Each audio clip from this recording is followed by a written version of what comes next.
I'm Caroline Dowd-Higgins. Thank you for listening to Your Working Life, my podcast series featuring thought leaders in the career and personal growth arena. I know that you spend a significant portion of your life at work, so I'm on a mission to provide you with tools, inspiration, and resources so you can enjoy your career and love your life. And I'm so delighted to welcome my special guest to the show today, Vickie Casanova Willis. Vickie, welcome to the show. Thanks. Hello, and it's great to be here. I want to tell our audience about you. You're an amazing full-time instructor on the business career faculty at Computer Systems Institute of Chicago, where you teach financial services, small business management, sales and marketing, and other courses to post-secondary students seeking mastery and multiple credentials.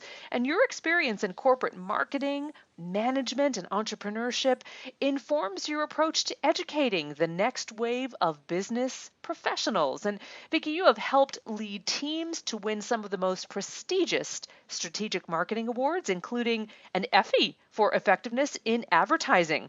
And you earned your MBA from my alma mater, the Indiana University, in your case, Kelley School of Business at Indiana University, Bloomington. And you're currently working on your PhD. You're a pre-candidate in global and comparative education. So I'm so excited to dive into a juicy conversation with you today. And I thank you for your time. Really happy that you're with me. It's a great pleasure. So, Vickie, given the economic downturn in recent years, with even large and, let's say, well-established companies closing their doors, is it wise or unrealistic for an entrepreneur to thinking of starting a business now in this tumultuous economy? Actually, that's a great question because, as you said, the list of failed companies is really like a who's who Yeah. of, right, of some of the stalwarts that actually seemed either too big to fail or too successful to fail across the whole gamut of industries, bookstores, even tech Yeah. companies. Yeah. So I can understand the question. And what we're finding is that actually this is a great time to think about where you really have a passion, where you either have skills, existing skills that maybe are underutilized, or perhaps you've been downsized. And finding a niche and beginning to start your own small business is actually a way that many people are finding success. They're creating positive change and actually maybe start as a volunteer Yeah. I to love get that. additional experience. And then once they've found that there is a need and a demand that they're able to fill, this has really been the backbone of recovery. Fantastic. Now, you yourself are a small business owner. And am I right that you employ 15 to 30 teenaged kids I as do. arts apprentices and they're instructors year round? And this is an award winning after school matters program. Tell me about Mhm. that. How exciting. It is. It's very exciting. So, yes, in addition to teaching full time in the post secondary setting, I've always had a great love of the arts and of teaching and working with young people. So, one of the things that I've been privileged to do is to have a small business which is able to partner with an existing um, effort, if you will. Yeah. So it provides almost an incubator for teaching artists and other businesses that are youth workers. Wow. Then they provide, that's one of our funding sources, I'll just put it that way, which provides stipends for the teens. Back to the conversation that we're having in terms of small businesses and the potential benefit that they can provide to others. So we have really an issue with a lot of teens, especially just being underemployed or Yeah. unemployed. And in a situation here where they're able to get at least a small stipend that helps them get back and forth to the various community sites to help them learn additional job skills, just mentoring, and some of the things that can help them later determine perhaps to found a company that helps them give back. So it's a very exciting situation to be in where I'm able to actually employ the instructors that keep that going full time while I am teaching and Yes, working. yeah. What an exciting experience. And I'm thinking, for the teens Mhm. that serve as apprentices, what a transformative experience at that point in their lives that can really help them as they grow and develop into adulthood. Definitely. There's no question. It's also transformative for the adults Mm, and for the partners who we work with because you start to think differently when you are an entrepreneur in that regard and just, meaning business owner. I'm my own boss in that setting, but I also have a responsibility. So it goes back to the conversation that, you asked me to have with you today about even what are some of the benefits despite the economic downturn. There are a lot of things that still have to be done on a daily yes, basis, right? absolutely. Absolutely. So we've learned even from the youth as we try to find ways to create things like urban gardens Mm, and to find other. One of the tasks that I have for them is, to literally do some research and find out who some of the business owners are, small business owners right here in your community that you great. might not have ever thought about. So as an adult, then also. Advocating for people and not just teens, but anyone, and in particular women who may not have ever thought about starting a business or being their own boss or hiring other people. There are so many ways to enter that arena and to be thoughtful about it and to be productive. So, Vicki, let's unpack that a little bit because historically, women in general have faced different challenges, right? I don't want to say they're more difficult, better, or worse, but they're different than men when launching their business. Is this still true today? It actually is, unfortunately. Some things have changed, but it continues to be. And in fact, just because there is so much information available, on the internet, I'm just going to give your listeners a couple of Please, of yeah, ideas to think about if they just Google, and take a look. There actually is a 2014 report that was commissioned. It was commissioned by American Express, but it actually is got there's some congressional reports and so forth. So you can look as recently as the end of last year at the state of women-owned businesses and see that while there has been progress, there have also still been barriers.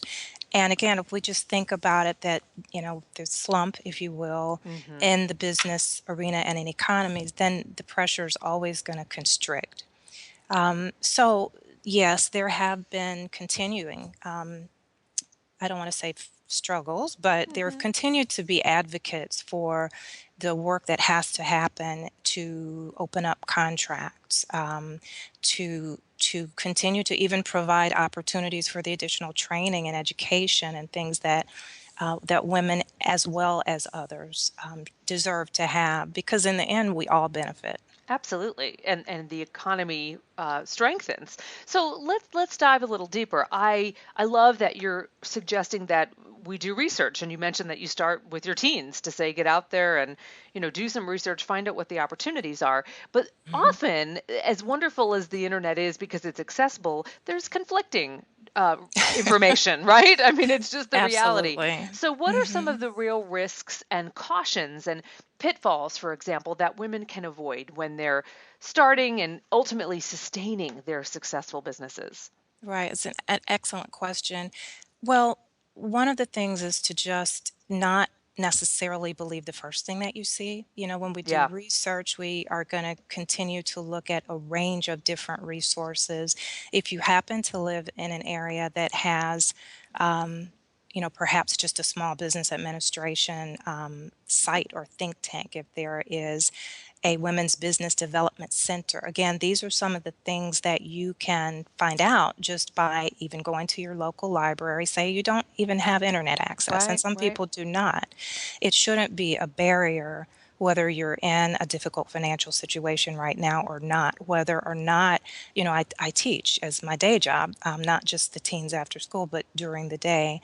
As we said, for students that want to gain additional skills and be at the top of the tier of credentials, that they can just come out and be experts in Microsoft Office suite Hmm. and small social media marketing, for example, things that are a must-have Right. if Those are you're really. essential tools. Yeah.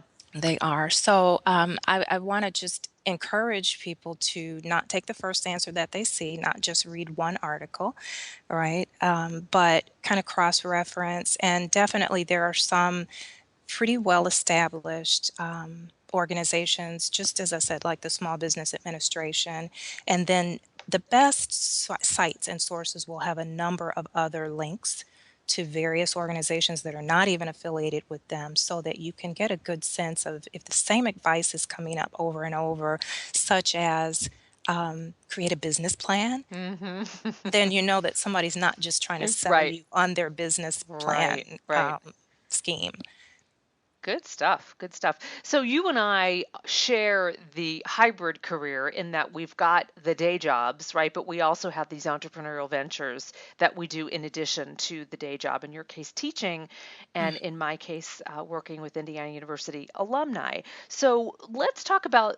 I'd love to hear from you the benefits of self-employment because I know so many women listening are saying, well, it's risky. Should I consider going out on my own, hanging my shingle for my product or my service? What are the benefits of self-employment? Okay, there are a lot of them, and one of the first ones that people think about, of course, is you get to be your own boss.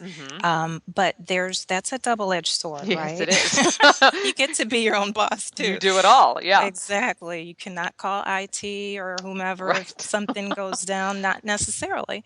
Right. But but it's a great thing to know that if you are not looking to you're already working a great deal. Most of us are. You're simply not necessarily getting compensated for it financially, which is a way to help create security. It's Yes. really not about, oh, I just want to be my own boss so nobody can tell me what to do. I might have thought that for about a moment back when I was, you know, 7 or 8. Right, right. But in reality, I personally enjoy working a great deal with a lot of other people. So you get to find ways to create. Um, I think that's the biggest thing, to create. So Mm, whether you're creating an opportunity for two other people that may partner with you, whether you're creating an opportunity as you are for a range of people to be able to hear some of the ideas and some of the work that you bring to, through your radio and other ventures, I think a number of media ventures mm-hmm, probably. mm-hmm. So that's one of the things is you get to help make decisions that can benefit you and other people in the long term. That's One of the great. other benefits is that you yes, it's risky, but life is a risk anyway. And Absolutely. Yes. so I would much rather be able to sit down. Well, I can't fly a plane. Okay, so I don't want to be in that seat. Hmm. But when it comes to trying to plan for financial freedom and security for myself and then my family down the road, I feel so much more comfortable that I have the skills and the ability and the mandate even as Yes. the boss to understand every component of that, to know every piece of the planning and the puzzle. And from a business standpoint, that's also one of the big reasons that if you're planning on starting a business, whatever you're going to do, if you're going to be a personal shopper for someone, or if you want to help tutor young folks that maybe are aspiring to attend Indiana University or, Hmm. Computer Systems Institute or wherever, you still need to treat it like a business. Right. So you become a student. If you want to be excellent at anything, you're going to need to do your work, do your research to learn about it. But the other beautiful thing about being your own boss is that there really are, I've found almost unlimited resources, people, many things that are free in terms of information, partnerships, even potential funding that you can then have the freedom to explore if it really means enough Yes. to you. And you can change your mind. Exactly right. Yes. Vicki, you really are an expert at helping women start, but the most important part is sustain their successful businesses. So, walk us through how one starts, because I'm imagining the women who are listening to this and saying, okay, I get it. I'm interested. Now what? Right? So, what are the first few things they need to prioritize before they move forward and start their business? It's a really, really good question. I actually had the privilege of writing an article for the Wall Street Journal recently, so hopefully you'll also get to see some of those tips there. But I think the first thing, honestly, is to first of all do a little bit of soul searching. I would even step back and find out if you really are cut out for the challenge of starting your own business Yeah. is the best way to say it, because it can be difficult, but there are some personality traits that tend to help, and most of us know ourselves pretty well Mhm. if we'll stop and think. And so just to understand that you've got to be disciplined, you do need to be fairly frugal. You don't necessarily need to start off being an excellent money manager, but you do need to, before you launch your business, definitely have taken the time to work to gain those skills. So what I'm trying to say is that you don't necessarily have to be born, a Mhm. Mhm. natural born entrepreneur, but you definitely, there are some qualities and a willingness to do the work to build those dispositions, if you will, is going Yeah. to be critical. Great communication skills. You may not be comfortable being, a talk show host or a great Mhm. interviewer as you are, but you have to be able to communicate. And if it's in writing, if it is one-on-one, then that can help determine what sort of small business you want to found, if in fact you search your heart and find that yes, this is something I really want to do. You have to be humble. Mm, I I know we all agree. yeah. Yeah, and be Uh, willing to fail, right? You have to be willing to fail, and you really have to think through the customer service orientation that comes along Yeah. with, and your customers can be your employees too, right? Your Absolutely. Yeah. staff, it's more than an ocean, as they say. But again, it can be very, very freeing. And at the end of the day, I like the fact that I know I don't have to blame anybody else. I have no excuses. If it didn't go well, then I need to go back and find out what do I need to do differently along with my team to make it go better next time. Right. So you do have a lot of quote unquote power in that regard. And then the other thing is, we talked a little bit earlier about, touched on, I should say, money and the Mhm. plan. Okay. All the money in the world, all the startup funding in the world is not going to help if you don't have a workable plan. And so that plan, comes with just at a simple level. Again, you can Google things like the Small Business Administration. You can go to free workshops in most areas, even if they're not large cities, or you can find a webinar and Mhm. just be able to take a look at what some of the components are of a good business plan. You have to know the mission, right? Your vision. Mhm. Where are you going? If you don't begin with the end in mind, if you will, then you could end up anywhere. It's just like getting in the car and driving. You could end up anywhere. So You need to then focus. Yeah, you you need to you focus. have to, and then you need to do some troubleshooting. There's are you going to make a product? Are you going to provide a service? And if so, to whom? Right. So I don't want to sound condescending as if I'm talking down to anybody, because I know we've got some very, very sophisticated folks out there, in your audience. But again, we have to really break it down that simply if you're thinking about putting your life and your money and other people's money and Mhm. other people's time behind this effort. Right. So, everything from who realistically, yes, I would like to have everybody in the world in my After School Matters program, but that partner that helps provide the structure and the funding, some of the funding for the teens, has some constraints. So any Mhm. partner that you're going to work with, you just have to understand what are the options, what are the limits. Then you're going to have a marketing plan, Mhm. and that will include a whole range of potential options to reach out to people. Perhaps I'm just at home sewing something great that's a one of a kind whatever that I could sell through an online business. and many people are selling, their books through Amazon and Right, their right. And their crafts through Etsy and, exactly. which is great. The marketplace has opened up. What I love, Vicki, is that you have so many very specific stories and, for example, some success stories. And you mentioned that my audience is very diverse from diverse backgrounds and financial means. And it's not just about money when you launch a business. As you said so eloquently, it's about the plan and the resources in addition to the finances. So tell us some success stories which will really inspire and encourage those listening to throw their hat in the entrepreneurial ring. Okay, I'm going to actually go back to our Indiana University, the Sure. link, which Yeah, we didn't please. even know we I had until we know, I got know. on. It's lovely. It's wonderful.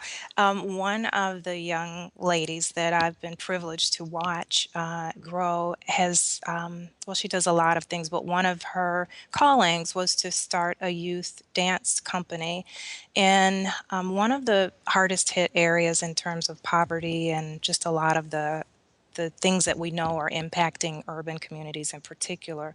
She founded this dance troupe of high school students, and they actually are after school apprentices, as we talked about.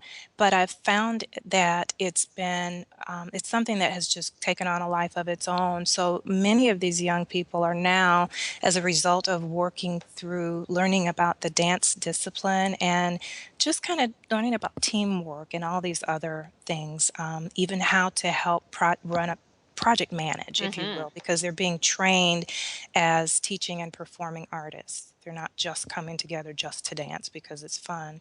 Um, they're actually, many of them are first generation now, prepared to actually enter college. Wow. And then they also have this support system and this mentorship that's following them and helping them not just enter, but finish.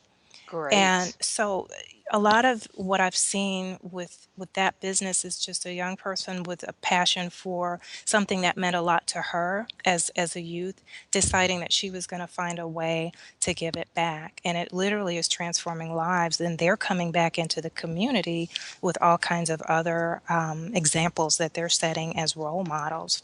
Another one is just recently, again, you can Google, but there's a couple TV shows on, and this one surfaced through one of the venture capitalist TV shows, Shark Tank.